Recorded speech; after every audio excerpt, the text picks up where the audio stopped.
नरेंद्र मोदी जी की सरकार के भ्रष्टाचार के खिलाफ, अडानी के महाघोटाले के खिलाफ लगातार मैं बोलता रहा, अपनी आवाज उठाता रहा। ईडी में कई शिकायतें भी अडानी के खिलाफ की, उनके घोटाले के खिलाफ की, उस पर कभी कोई कार्रवाई नहीं। और आज अचानक ईडी मेरे घर पे पहुंच जाती है, दिन भर छापेमारी की, सारी जांच की, सब कुछ खोल डाला, कुछ नहीं निकला। बावजूद इसके जबरन मेरी गिरफ्तारी की जा रही है। लेकिन हम लोग आम आदमी पार्टी के सिपाही हैं।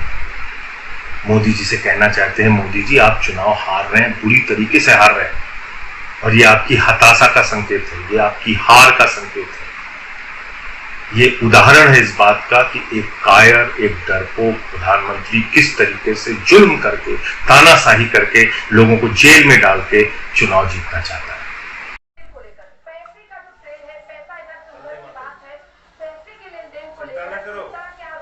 हिम्मत से रहो।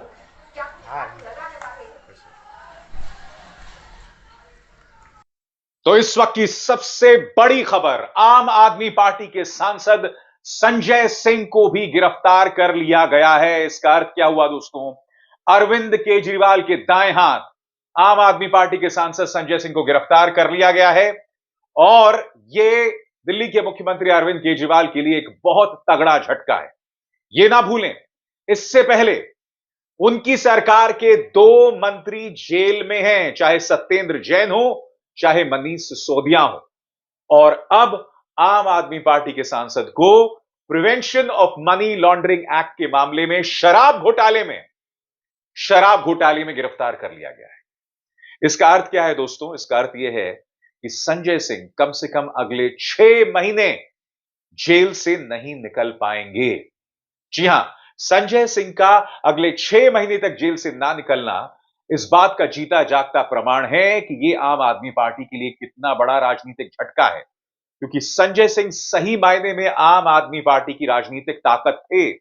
खासतौर से मुद्दों को उठाना। हम यह ना भूलें कि उन्हें राज्यसभा से पहले ही निलंबित कर दिया गया है, और उनके निलंबन को अब तक वापस नहीं लिया गया है दोस्तों। उस पर राज्यसभा के सभापति ने कोई बयान नहीं दिया है, और अब ईडी द्वारा उनकी गिरफ्तारी, और वो भी शराब घोटाले मामले में। यहां पर सवाल यही किया जा रहा है दोस्तों कि क्या मोदी सरकार इसी तरह से विपक्ष को खत्म कर देना चाहती है? यह ना भूलें कि पहले एनसीपी के 2 नेता जेल में थे, उसके बाद अरविंद केजरीवाल के 2 मंत्री जेल में, और अब संजय सिंह। यह कहा जा सकता है दोस्तों कि दिल्ली के मुख्यमंत्री अरविंद केजरीवाल के अब बस एक करीबी हैं जो जेल में नहीं है, राघव चड्ढा, जिनकी अभी अभी शादी हुई है। बाकी तमाम नेता धीरे धीरे धीरे करके जेल में ठूसे जा रहे हैं। यह अपने आप में बहुत शॉकिंग है दोस्तों। मैं आपको बतलाना चाहूंगा कि आज ही सुप्रीम कोर्ट का आदेश प्रवर्तन निदेशालय यानी कि ईडी के बारे में आया है, जिसमें सुप्रीम कोर्ट ने कहा है कि ईडी यानी प्रवर्तन निदेशालय अपनी ताकत का बेजा इस्तेमाल कर रही है। ईडी जब भी किसी को गिरफ्तार करे तो लिखित में जानकारी दे, क्योंकि ईडी ने कहा था कि हमें लिखित में जानकारी देने की कोई जरूरत नहीं है। सुप्रीम कोर्ट ने इसे सिरे से खारिज किया था। इतनी सख्त टिप्पणी के बावजूद दोस्तों, ईडी ने आज संजय सिंह को गिरफ्तार कर लिया। इसका अर्थ क्या हुआ? इसका अर्थ यह साफ है दोस्तों कि ईडी को बिल्कुल भी परवाह नहीं है सुप्रीम कोर्ट के आदेशों की। किस तरह से अनदेखी हो रही है। मुझे यह लगा था दोस्तों कि सुप्रीम कोर्ट के आदेश के बाद कुछ शर्म जरूर आई होगी, प्रवर्तन निदेशालय और भाजपा सरकार को, मगर ऐसा हुआ नहीं। और जैसा कि आप जानते हैं कि संजय सिंह को गिरफ्तार कर लिया गया है। यह ना भूलें, 15 सितंबर को संजय मिश्रा, ईडी के पूर्व डायरेक्टर, वो रिटायर हुए थे। जी हां, जिस तरह से संजय मिश्रा को लगातार बढ़ोतरी दी जा रही थी, उनके कार्यकाल को बढ़ाया जा रहा था, इसको लेकर सुप्रीम कोर्ट ने सख्त टिप्पणी की थी, उसे इल्लीगल, गैर वाजिब बताया था। मगर अब यह बात स्पष्ट हो गई है कि आने वाले दिनों में ईडी का इसी तरह से इस्तेमाल किया जाता रहेगा, विपक्ष पर निशाना साधे जाते रहेगा। सवाल यहां पर यह कि क्या इसी तरह से विपक्ष के नेताओं में जेल में डालकर क्या भाजपा यह उम्मीद कर रही है कि वो चुनाव जीत जाएगी? एक स्वस्थ लोकतंत्र के अंदर क्या विपक्ष का कोई किरदार नहीं है? एक स्वस्थ लोकतंत्र के अंदर सत्ता से सवाल करने वाले पत्रकार का कोई किरदार नहीं है? मैंने आज सुबह ही आपको बताया था कि जिस तरह से महुआ मोइत्रा को घसीटा गया था, जिस तरह से टीएमसी के नेताओं को निशाने पर लिया गया था, और जिस तरह से अब संजय सिंह को गिरफ्तार किया गया है, एक बात तय हो गई है कि साम दाम दंड भेद से भारतीय जनता पार्टी जो है वो विपक्ष को कुचलना चाहती है, विपक्ष के गठबंधन इंडिया को कुचलना चाहती है, और भारतीय जनता पार्टी के नेता जो हैं वो इसे जायज ठहरा रहे हैं। संबित पात्रा इसे जायज ठहरा रहे हैं।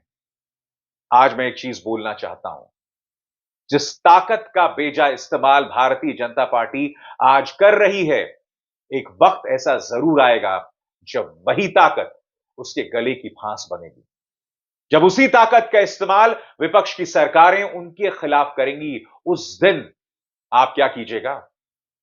उस दिन क्या रुदाली कीजिएगा? बताइए। उस दिन क्या आपके समर्थन के लिए कोई होगा? क्या कोई पत्रकार जो सत्ता से सवाल करता है उस वक्त आपके पक्ष में खड़ा होगा? खासकर इस बात की पृष्ठभूमि में कि आपको ना पत्रकार बर्दाश्त होते हैं, ना विपक्ष बर्दाश्त होता है। संजय सिंह की गिरफ्तारी अपने आप में बहुत शॉकिंग है दोस्तों। संजय सिंह आम आदमी पार्टी के सांसद हैं जो अक्सर मुद्दे उठाते रहते हैं, जरूरी मुद्दे बेबाकी से उठाते रहते हैं, और ये हमेशा से ही मोदी सरकार के आंख की किरकिरी रही है।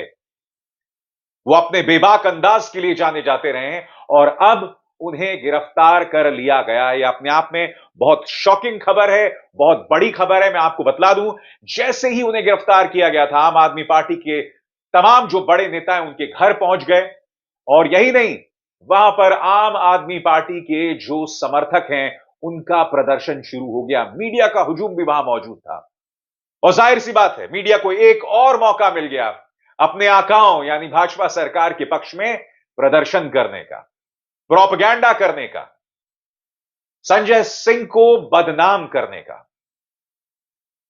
अब यह जरूरी हो जाता है कि सुप्रीम कोर्ट इस पर सख्त तेवर अपनाए। हालांकि मैं खुद नहीं जानता हूं दोस्तों सुप्रीम कोर्ट इसमें क्या करेगा, क्योंकि सुप्रीम कोर्ट के आदेशों की लगातार अनदेखी की जा रही है, उसकी धज्जियां उड़ाई जा रही हैं। सुप्रीम कोर्ट कोई आदेश भी जारी करता है तो अध्यादेश के रास्ते उसे बदल दिया जाता है।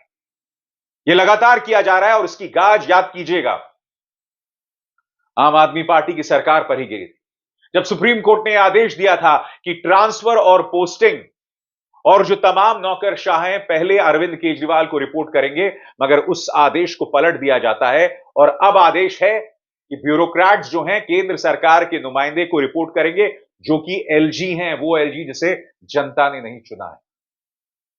इस तरह से खुला खेल फरूखाबादी चल रहा है, जो अपने आप में बहुत शॉकिंग है, बहुत शर्मनाक है।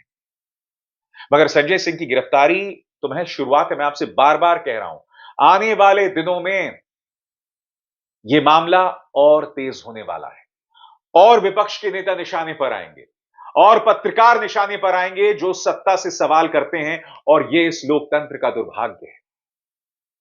मैंने हमेशा गीता के कर्म के सिद्धांत में विश्वास रखा है कि जैसे कर्म करेगा वैसे फल देगा भगवान। यह है गीता का ज्ञान, और कर्म किसी कोने में आपका इंतजार जरूर कर रहा है। आज या अगले 5 साल या जितने भी साल आप सत्ता में हैं, आप इसे दोहराते रहेंगे लगातार, बार बार, मगर हर चीज की उम्र होती है। और सबसे बड़ी बात, आपको इतिहास में इतिहास पुरुष के तौर पर याद नहीं रखा जाएगा, युग पुरुष के तौर पर याद तो बिल्कुल भी नहीं रखा जाएगा। आप जो कर रहे हैं तमाम मर्यादाओं को पार कर रहे हैं, जो शर्मनाक है। इस मंच पर ये तमाम मुद्दे मैं आपके सामने उठाता रहूंगा। अभिसार शर्मा को दीजिए इजाजत। नमस्कार। स्वतंत्र और आजाद